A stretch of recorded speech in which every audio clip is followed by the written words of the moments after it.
I have a story that I don't think I've really told anyone outside of like crafty or anything, at least not that much. But when I think about failure and having solid lessons, is that what is that wine?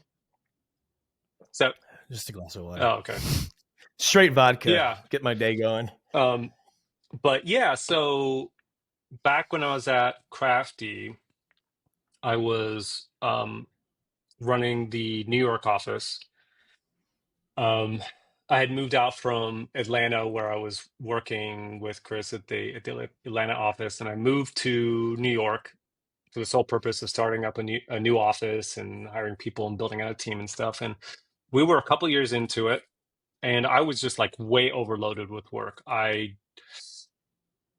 just didn't know how to, and I felt like I couldn't ask for help.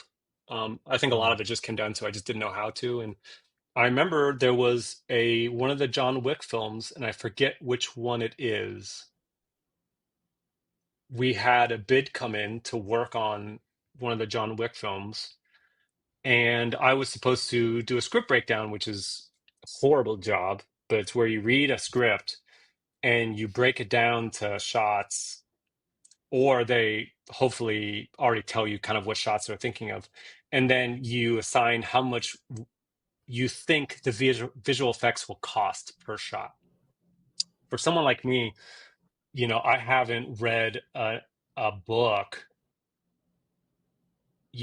like since high school. And I think I did like a book report on Garfield Choose the Fat. This is why I had such bad grades. I don't read long. I don't read long stuff. It's very difficult for me. It's very painful for my head. So this is a very hard thing for me to do.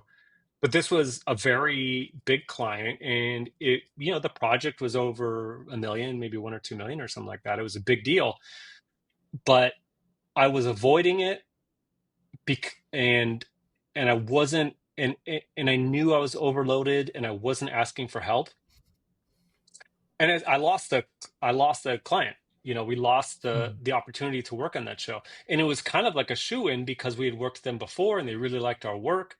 But I screwed it up horribly. I was like, imagine telling like the John Wick people, like blowing a deadline by a couple weeks, and then be like, "Oh, sorry, I'll have it for you by tomorrow," and then tomorrow turns into the day after. Right? I did that a couple times, and imagine doing that. Like, it's just a horrible thing. And I completely let everyone down. And I remember I was just so bummed. I was so bummed.